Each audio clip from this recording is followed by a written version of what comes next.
Assalamualaikum warahmatullahi wabarakatuh. Kembali lagi dengan saya Aman Bustan Arifin.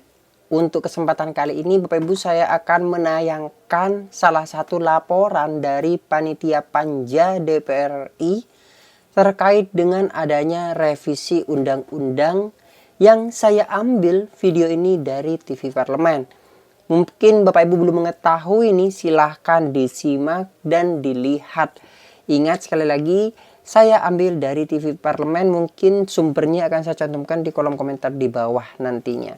Oleh sebab itu Bapak Ibu bisa cek, bisa didengar, dan ini merupakan salah satu rapat yang sudah masuk pada tahap pertama Bapak Ibu semua. Jadi seperti apa informasinya? Coba kita simak secara bersama. Silakan simak videonya berikut ini. Bismillahirrahmanirrahim. Yang sama-sama kita hormati, hadir di tengah-tengah kita, Bapak Menteri PAN-RB, Menteri Hukum HAM, dan Wakil Menteri Dalam Negeri, dan seluruh jajarannya, dan yang mewakili Menteri Keuangan yang berbahagia, Bapak Ibu yang kami banggakan, dan tentunya khusus Ketua dan Pimpinan Komisi 2 serta anggota Panja yang dirahmati Allah SWT. Assalamualaikum warahmatullahi wabarakatuh. Perkenankan kami menyampaikan laporan Panitia Kerja Komisi 2 DPR RI terhadap pembahasan rancangan undang-undang tentang aparatur sipil negara sebagai berikut. Kegiatan Panja.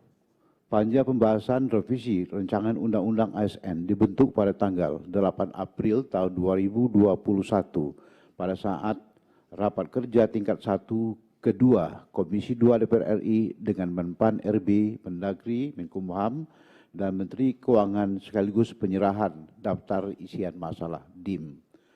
Pada tanggal 28-29 Juni tahun 2021 diadakan rapat dengar pendapat Panja RUU ASN untuk mendapatkan masukan terkait pembahasan RUU ASN dengan atau bersama Ombudsman RI, GTK HKN di atas 35 tahun, guru tenaga kependidikan honor non kategori umur di atas 35 tahun, dan FPPI PHK 21. Selain itu juga dengan beberapa pakar akademisi antara lain Profesor Eko Prasojo, MAG, kemudian Profesor Dr.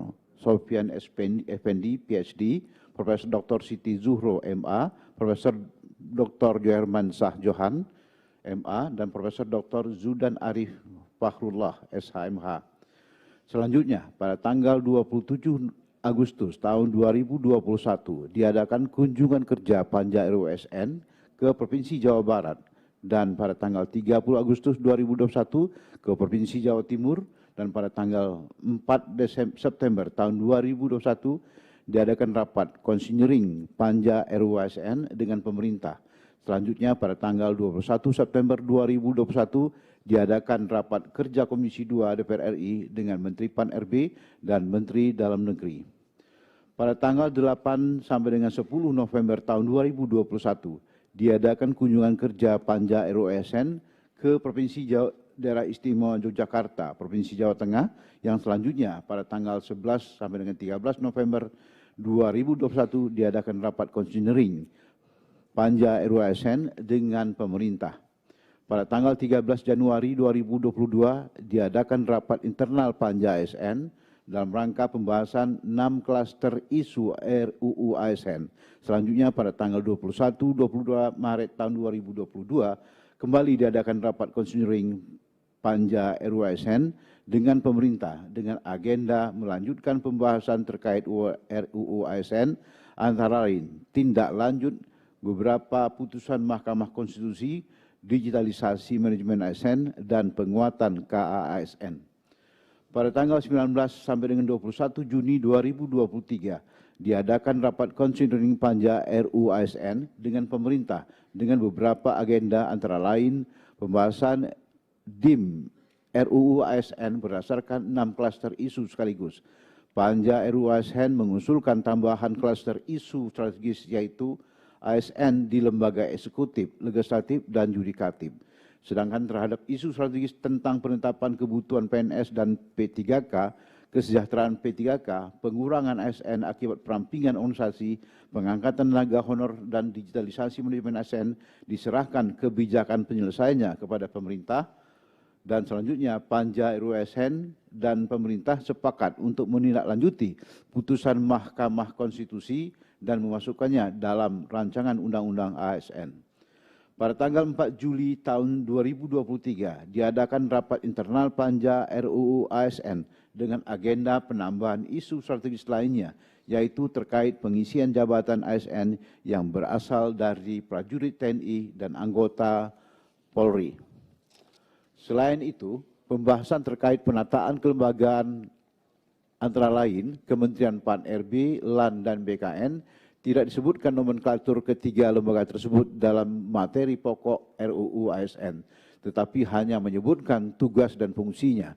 Sedangkan KASN tetap disebutkan nama lembaganya dan mekanisme pemilihan anggota KASN mengikuti mekanisme pemilihan anggota KPU atau Bawaslu Republik Indonesia.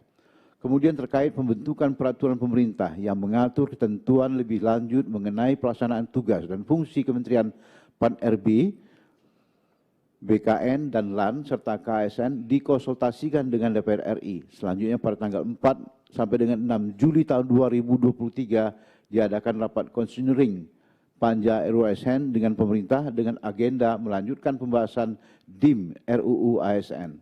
Pada tanggal 7 sampai dengan 9 Juli 2023 diadakan rapat Timus dan Timsin dengan agenda merumuskan norma-norma yang telah disepakati dalam pembahasan Panja RUU ASN. Kemudian dalam pembahasan di Timus dan Timsin terdapat rumusan norma yang merubah substansi dan usulan norma baru. Timus dan Timsin akan melaporkan perubahan substansi dalam RUU ASN kepada Panja RUU ASN. Selanjutnya, pada tanggal 14 Juli tahun 2023 diadakan rapat lanjutan tim perumus dan tim sinkronisasi dengan agenda merumuskan penjelasan pasal per pasal RUU ASN. Pada tanggal 28 sampai dengan 29 Agustus tahun 2023 diadakan rapat Panja RUU ASN dengan agenda penerimaan laporan dari Timus dan Timsin dan pengambilan keputusan terhadap rumusan norma baru penyempurnaan hasil Panja RUU ASN. Berdasarkan laporan Timus dan Timsin kepada Panja, terdapat 3 substansi pasal yang perlu disepakati dalam rapat Panja, yaitu 1. Perubahan substansi pasal 21 terkait hak pegawai ASN dan usul norma baru, yaitu pasal 21A dan pasal 21B terkait pemberian jaminan pensiun dan jaminan hari tua bagi pegawai ASN yang terdiri dari pegawai negeri sipil dan P3K. 2. Usulan norma baru pasal 131A terkait penyelesaian permasalahan tenaga honorer yang penataannya selesai paling lambat 2 Desember 2024 dan pelarangan pengangkatan tenaga honorer. 3. Perubahan substansi pasal 134 terkait peraturan pelaksanaan dari undang-undang ini harus ditetapkan paling lambat 6 bulan terhitung sejak undang-undang ini diundangkan. Selain itu, Timus Timsin juga merekomendasikan kepada Panja untuk mengubah format RUU tentang perubahan atas Undang-Undang Nomor 5 Tahun 2014 tentang ASN, format RUU perubahan menjadi RUU tentang ASN dengan format RUU penggantian. Untuk menindaklanjuti laporan Timsin tersebut, maka Panja membahas pasal 21 dan pasal 21B, pasal 21A dan pasal 21B, pasal 131A dan pasal 134 yang selanjutnya menyepakati ketiga pasal tersebut. Selain itu, Panja juga menyepakati format RUU perubahan menjadi format RUU penggantian.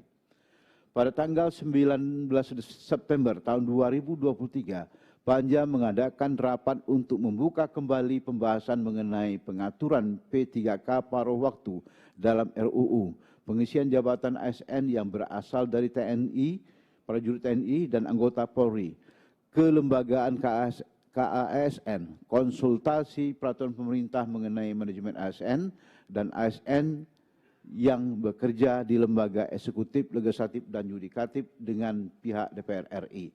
Penyusunan rencana kebutuhan ASN, pengisian jabatan manajemen dan non-manajerial, jabatan manajerial dan non-manajerial dari P3K dan mobilitas talenta sesuai dengan aspirasi yang berkembang di antara anggota Panja dan pemerintah. Pada tanggal 25 September tahun 2023, Panja mengadakan rapat untuk pembahasan semua substansi yang sebelumnya telah dibahas dalam rapat Panja 19 September tahun 2023. Berdasarkan putusan rapat Panja ini, sebagian besar substansi tersebut sudah disepakati oleh Panja dan pemerintah, kecuali mengenai pengaturan P3K paruh waktu.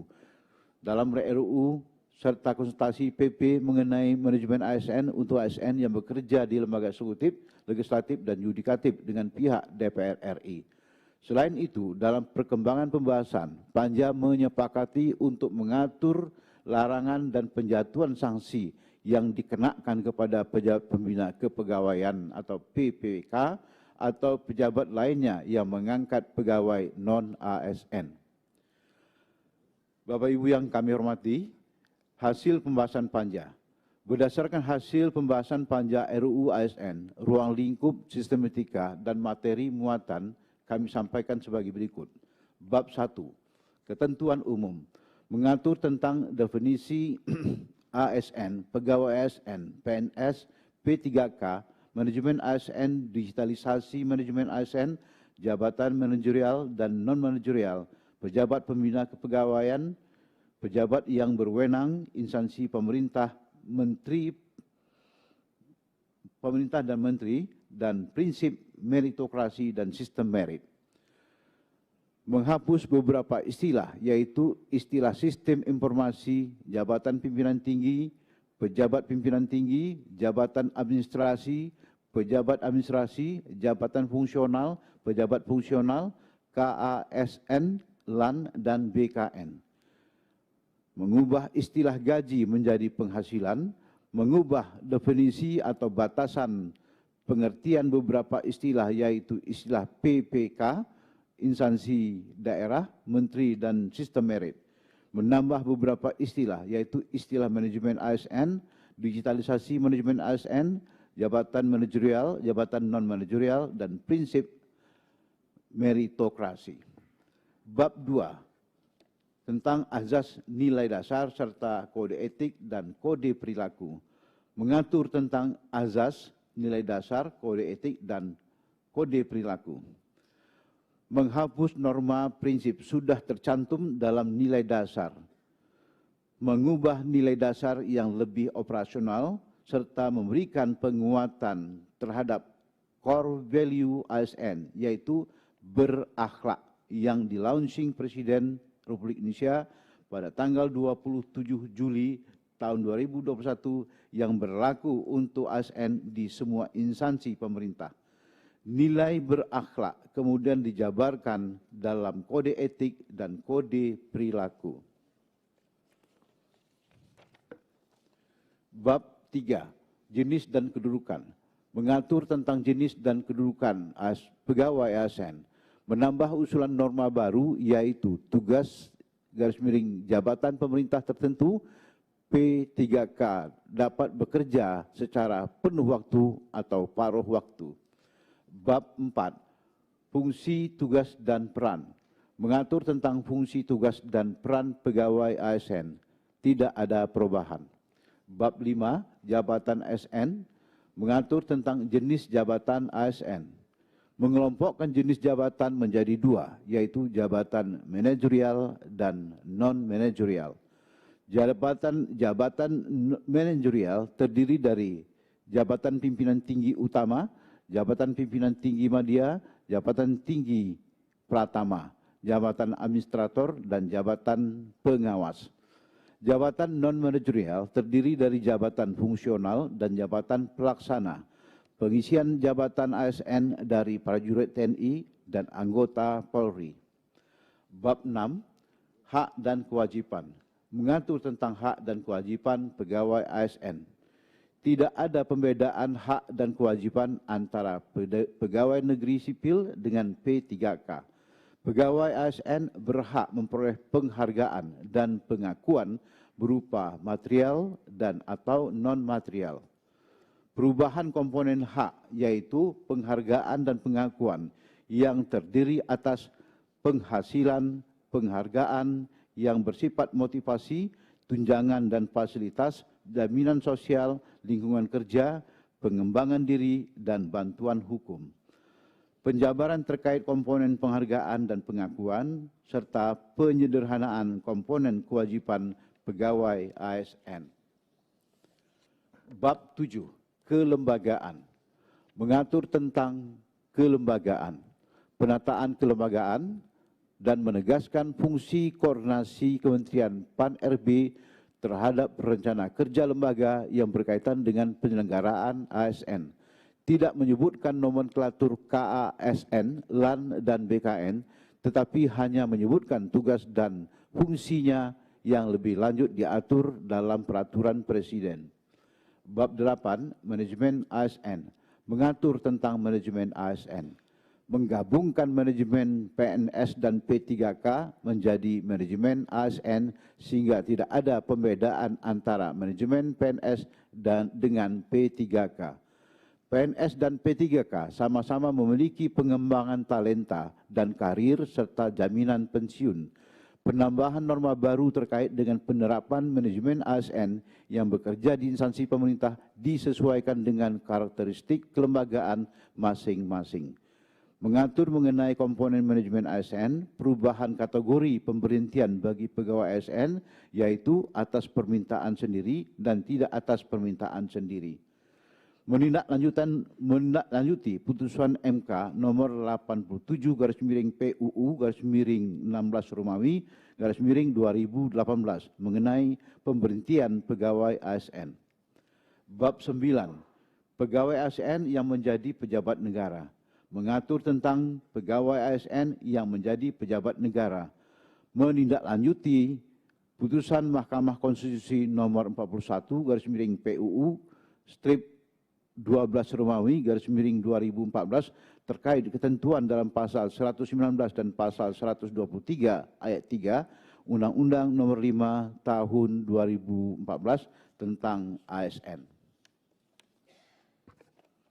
Menindaklanjuti putusan Mahkamah Konstitusi nomor 8 PUU 13 Romawi 2015 terkait ketentuan dalam pasal 124 ayat 2 Undang-Undang nomor 5 tahun 2014 tentang ASN. Bab 10, organisasi, mengatur tentang organisasi profesi ASN, mengubah norma tentang korps profesi pegawai ASN menjadi organisasi profesi ASN. Transformasi organisasi profesi melalui perluasan tujuan untuk meningkatkan motivasi kerja, engagement, dan semangat kolaboratif ASN sehingga dapat meningkatkan kinerja yang lebih produktif, inovatif, dan kreatif dalam mencapai tujuan organisasi. Perluasan fungsi organisasi profesi untuk pemajuan kepentingan ASN dalam perumusan kebijakan, pendorong keselarasan dalam penyelenggaraan manajemen ASN, serta perbaikan kesetaraan dan kualitas lingkungan kerja ASN. Memberikan ruang kepada pemerintah untuk melakukan penguatan dan transformasi organisasi profesi ASN dengan hanya menyebutkan tujuan dan fungsi secara umum tanpa menyebutkan nomenklatur. Bab 11, digitalisasi manajemen ASN, mengatur tentang digitalisasi manajemen ASN, mengubah sistem informasi ASN dan memperluas cakupannya menjadi digitalisasi manajemen ASN yang terintegrasi secara nasional.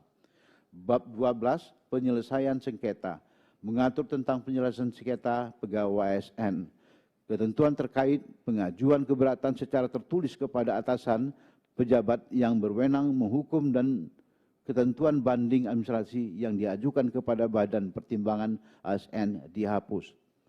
Bab 13, larangan, mengatur tentang larangan mengangkat pegawai non-ASN dan sanksinya, menambah ketentuan mengenai larangan pengangkatan pegawai non-ASN dan sanksi yang dikenakan kepada P3K atau pejabat lainnya yang, kami ulangi, menambah ketentuan mengenai larangan mengangkat pegawai non-ASN dan sanksi yang dikenakan terhadap pejabat pembina kepegawaian atau pejabat lainnya yang mengangkat pegawai ASN.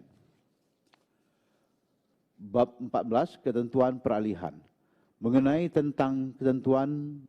tentang ketentuan peralihan. Perubahan hanya pada peraturan pelaksanaan yang mengatur mengenai program pensiun pegawai ASN, tidak hanya PNS. Penambahan norma terkait penyelesaian pegawai non-ASN yang diperpanjang sampai dengan Desember tahun 2024. Kami ulangi, penambahan norma terkait penyelesaian pegawai non-ASN yang diperpanjang sampai dengan Desember 2024. Bab 15, ketentuan penutup.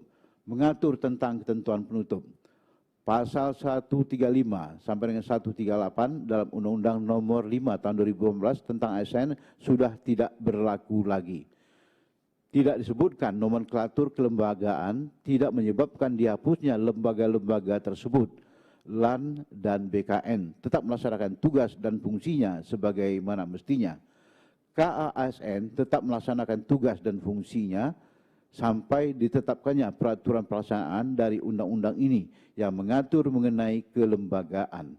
Kebijakan dan manajemen ASN yang diatur dalam undang-undang ini dilaksanakan dengan memperhatikan kekhususan daerah tertentu dan warga negara dengan kebutuhan khusus. Ketentuan manajemen ASN dalam undang-undang ini dilaksanakan paling lama 1 tahun terhitung sejak undang-undang ini diundangkan. Digitalisasi manajemen ASN dilaksanakan secara nasional paling lama 1 tahun sejak undang-undang ini diundangkan. Pada saat undang-undang ini mulai berlaku, ketentuan peraturan perundang-undangan mengenai kode etik dan penyelesaian penyelenggaraan pelanggaran terhadap kode etik bagi jabatan fungsional tertentu dinyatakan tetap berlaku sepanjang tidak bertentangan dengan undang-undang ini. Pada saat undang-undang ini mulai berlaku, semua peraturan perundangan yang merupakan peraturan perundangan dari pelaksanaan dari Undang-Undang Nomor 5 Tahun 2014 tentang aparatur sipil negara dinyatakan masih tetap berlaku sepanjang tidak bertentangan dengan ketentuan dalam undang-undang ini. Pada saat undang-undang ini mulai berlaku, Undang-Undang Nomor 5 Tahun 2014 tentang aparatur sipil negara dicabut dan dinyatakan tidak berlaku lagi. Peraturan pelaksanaan dari undang-undang ini harus ditetapkan paling lama 6 bulan terhitung sejak undang-undang ini diundangkan. Undang-undang ini mulai berlaku pada tanggal diundangkan. Penutup. Berdasarkan uraian tersebut, dikarenakan terdapat 2 substansi yang belum disepakati Panja, yaitu pengaturan P3K paruh waktu dalam rancangan undang-undang serta konsultasi PP mengenai manajemen ASN untuk ASN yang bekerja di lembaga eksekutif, legislatif, dan yudikatif dengan DPR RI, maka Panja menyerahkan pengambilan keputusan terhadap kedua substansi tersebut kepada rapat kerja.